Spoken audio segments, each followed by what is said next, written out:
លោកប៉ាខ្ញុំគ្រាន់តែចង់វឹកហាត់ទូតែប៉ុណ្ណោះឯងនេះស្គីមទៅយើងមើលទៅតំណែងជាអ្នកគ្រប់គ្រងផ្ទះម្ដងអសន្ននេះឯងក៏មិនចាំបាច់ធ្វើដែរប៉ាខ្ញុំដឹងកំហុសហើយលើកនេះខ្ញុំនឹងទទួលមកផ្ទះវិញដើម្បីសុំសំណងនាងឲ្យបានល្អទូកូនតែចង់នៅជាមួយនឹងប៉ាម៉ាក់តើមិនដែរទេអើមកទូមកដែរម៉ាក់មកកូនតែទៀតចាំម៉ាក់ទិញរ៉ូបស្អាតឲ្យកូនណាមកទូចាប្រាប់តាមមកចាចង់ទៅតាមពួកគេមែនទេចាប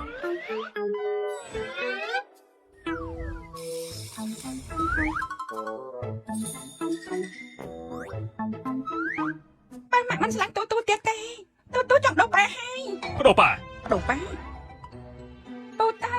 ពូសុខចិត្តធ្វើជាប៉ាថ្មីរបស់ទូទេទូកុំនិយាយសោះជាមួយប៉ានេះគឺជាពូទ័យរបស់កូនគាត់មិនតរៀបការទេបើកូននៅជាមួយគាត់តើឲ្យគាត់រៀបការយ៉ាងម៉េចទៅមកជួយដេកសោះតែមកបងប្រុសរៀបការបង្ខាត់កូនហើយប៉ុន្តែខ្ញុំមិនដែលឃើញធ្វើជាឪពុកល្អរបស់គេទេឯងទូកុំបារម្ភណាពេលនេះមានប៉ានៅទីនេះហើយគ្មានអ្នកណាអាចធ្វើបាបកូនទៀតទេ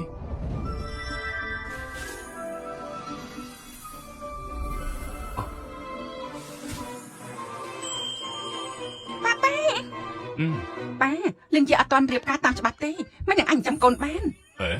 អ្វីដែលឯងនិយាយនេះគឺត្រូវណាស់លីនយាអ្នកនាងតូចនៃតកូលសៀវរបស់យើងអ្វីដែលនាងញ៉ាំស្លៀកពាក់ប្រើប្រាស់គឺត្រូវតែល្អបំផុតណាហើយលើនេះជំងឺរបស់ឯងក៏ជាសះស្បើយហើយចំណែកក្រុមហ៊ុននោះឯងក៏ត្រូវតែគ្រប់គ្រងដែរទៅ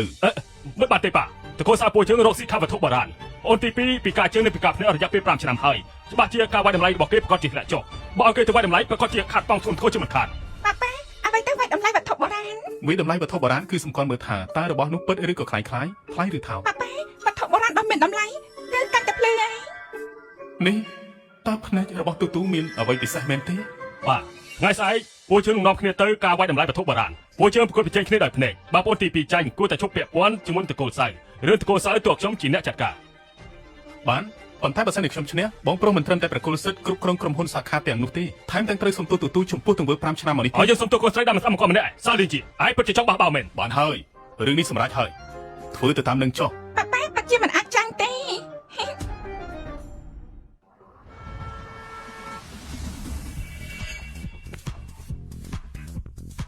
ហើយមនុស្សច្រើនណាស់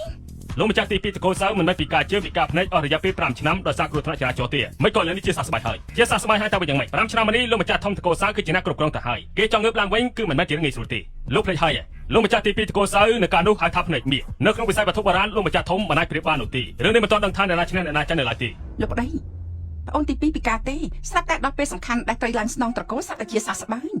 បងយល់ថាបាច់ដែរបើទូជាក្មេងដែលមានសំណាងមែនពួកយើងគឺត្រូវខាត់បងធំហើយមិនយ៉ាងណាមានរឿងចាច់ដនចាច់យ៉ាងនេះទៅបងមើលទៅគេជាសះស្បើយយូរហើយគ្រាន់តែគេធ្វើពុតជាល្ងងប៉ុណ្ណោះយកកូនពួយជើងមកធ្វើជាខែដើម្បីធ្វើឲ្យគេមានទំនុកចិត្តគ្រប់គ្រាន់ហើយគេក៏មកដណ្ដើមតំណែងធ្វើជាអ្នកគ្រប់គ្រងតកូលសៅជំនួសពួយជើងតែប៉ុណ្ណោះចុះបើសិនទោះបីជាផ្នែករបស់គេអាចវាយតម្លៃវត្ថុបុរាណបានក៏ដោយខ្ញុំក៏នៅតែមានវិធីធ្វើឲ្យគេបរាជ័យតំណែងអ្នកគ្រប់គ្រងតកូលសៅគឺត្រូវតែជារបស់បងតែម្នាក់មិនអាចខ្លាចជារបស់គេបានទេក្មេងស្រីទៅនោះជាណាលើថានាងគឺជាកូនរបស់លោកម្ចាស់ធំនាងទើបតែកើតលើថាលោកម្ចាស់ទី2ក៏ជួបគ្រោះថ្នាក់ចរាចរណ៍ក្រោយមកក៏ត្រូវយកទៅបោះចោលនៅជនបទ5ឆ្នាំទើបតែត្រឡប់មកវិញកាលពេលម្សិលមិញទេលោកម្ចាស់ទី2តកូលសៅទំនងជាអញ្ជើញមនុស្សនាំគ្រោះមកហើយថ្ងៃនេះអ្វីដែលទូចូលចិត្តប៉ានឹងទិញឲ្យទាំងអស់យល់ព្រមទេប៉ាទៅរករបស់ល្អទុកលក់ចំណេញកុំចំណាយលើទូច្រើនណាស់កូនជាកូនស្រីរបស់ប៉ាកូនត្រូវតែចាយលុយរបស់ប៉ាហើយយ៉ាពិតជាឲ្យកូនស្រឡាញ់គ្នាពិតមែនមើលទៅអ្វីដែលអ្នករកគ្នានិយាយមិនខុសទេការពិតឯងទើបតែបានជាសះស្បើយហើយក៏នាំនាងចេញដើរមកអួតឯងមិនខ្លាចនាងនាំសំណាក់ក្រមឲ្យឯងទៀតទេឥឡូវនេះទូជាកូនស្រីរបស់ខ្ញុំបើទូជានាងចង់បានព្រះច័ន្ទនៅលើមេឃក៏ខ្ញុំត្រូវតែហោះទៅយកនាងបានដែរបើកូនខ្លួនឯងក៏ស្អប់ខ្ពើមដែរចុះខុសអីពីសត្វដេរឆានបងប្រុសគិតថាអញ្ចឹងទេឯងជាយើងខ្ញុំមិនបានចូលអល់ឈ្មោះទេហេតុអីក៏បងប្រុសប្រកាន់ខ្លួនម្ល៉េះទូអង្គុយចុះទៅចាសៀថ្ងៃនេះតាចង់បានអីទិញឲ្យទាំងអស់ពី3ថ្ងៃទៀតគឺថ្ងៃខួបកំណើតសៀវអឺហើយចែកដល់យើងឆក់ឱកាសនេះប្រកាសឲ្យមនុស្សទូទាំងក្រុងដឹងថាសៀវអឺទេជាកូនស្រីជាទីស្រឡាញ់របស់ត្រកូលសៀវយើងតែបងស្រីទូនៅទីនេះដែរបងស្រីទូឆក់យកអំណាចឲ្យកូនចូលចិត្តធ្វើយ៉ាងម៉េចដែរម៉ែ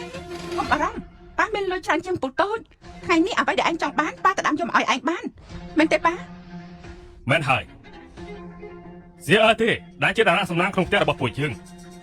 បងប្រុសគួរតែទៅពិនិត្យខួរក្បាលហើយមិនក៏ចាំតែថ្ងៃខួបកំណើតកូនអញ្ចឹងប៉ុន្តែថ្ងៃខួបកំណើតកូនបង្កើតខ្លួនឯងបែរជាមិនចាំទៅវិញអញ្ចឹងថ្ងៃនេះជាថ្ងៃខួបកំណើតរបស់ទូពិតណាធ្វើជាប៉ាមិនក៏មិនចាំថ្ងៃកំណើតរបស់កូនទូទៅឯង ខ្ញុំគេទីទាំងអស់គ្នាការដេញថ្លៃគឺត្រូវបានចាប់ផ្ដើមជាផ្លូវការហើយវត្ថុដែលត្រូវយកមកដេញថ្លៃនៅក្នុងកម្មវិធីនេះគឺបានមកពីការប្រមូលឯកជនទាំងអស់ក្រុមហ៊ុនមិនទទួលខុសត្រូវលើរបស់ពិតឬក៏ខ្លាំងៗទេគឺត្រូវពឹងផ្អែកទៅលើភ្នែករបស់អស់លោកអ្នកទាំងអស់គ្នាហើយក្រោយពីដែលចប់ការដេញថ្លៃយើងមានអ្នកជំនាញដើម្បីមកវិតម្លៃពីវត្ថុដែលបានដេញថ្លៃនេះ នេះមិនមែនជាការដេញថ្លៃផ្នែកទេបទេបច្ចុប្បន្នវិទ្យាសាស្ត្រជាលឿនការខ្លាញ់បន្លំគឺខ្លាំងសូម្បីតែមហាសេដ្ឋីក៏មានការផុតច្រឡំដែរបើលោកជាអ្នកជំនាញពិតប្រាកដលោកអាចរកបានរបស់ល្អជាច្រើន វត្ថុដេញថ្លៃដំបូងគេបង្អស់គឺមកុដត្បូងទទឹមឈាមព្រាបមកុដត្បូងទទឹមឈាមព្រាបនេះតាមអ្នកលក់បាននិយាយថាវាត្រូវបានបង្កើតឡើងដោយលោកគ្រូវីឆាតដែលជាជនជាតិអ៊ីតាលីផ្ទាល់តម្លៃចាប់ផ្ដើមដេញពី1លានទូចូលចិត្តមកុដនេះទេទោះជាមកុដនេះមិនមានតម្លៃកំពូលដែលមានតម្លៃរាប់លានក៏ដោយក៏ប៉ុន្តែវាភ្លឺស្រស់ស្អាតណាស់ទូប្រហែលជាចូលចិត្តហើយ1លាន5សែន ម៉ាក់ម៉ែមិនយករបស់នេះទេ ទូមិនបាច់សំចៃលុយប៉ាទេអំណោយនេះប៉ាទិញឲ្យកូនលោកម្ចាស់ទី2ឲ្យតម្លៃ1លាន5សែនតើអ្នកណាដេញថ្លៃទៀតទេ លោកម្ចាស់ទី2ពិតជាសុខចិត្តចំណាយលុយឲ្យក្មេងម្នាក់នោះមែន2លាន បងប្រុសបងធ្វើហ្នឹងត្រូវតែឆក់យកមកកត់នេះពីខ្ញុំមែនទេ បងទី2សៀអក៏ចូលចិត្តដែរហើយដឹងហើយយើងជាអ្នកបម្រើកូនស្រីយើងស្លាញ់កូនស្រីយើងណាស់ពួកយើងប្រកួតប្រជែងគ្នាតាមសមត្ថភាពរៀងខ្លួនយើងភ្លេចទៅហើយត្រូវបានក្រុមប្រឹក្សាពិបាលបណ្ដេញចេញមានលុយតិចតួចនៅក្នុងដៃហើយប្រហែលជាមិនអាចទិញរបស់ទាំងអស់នោះបាន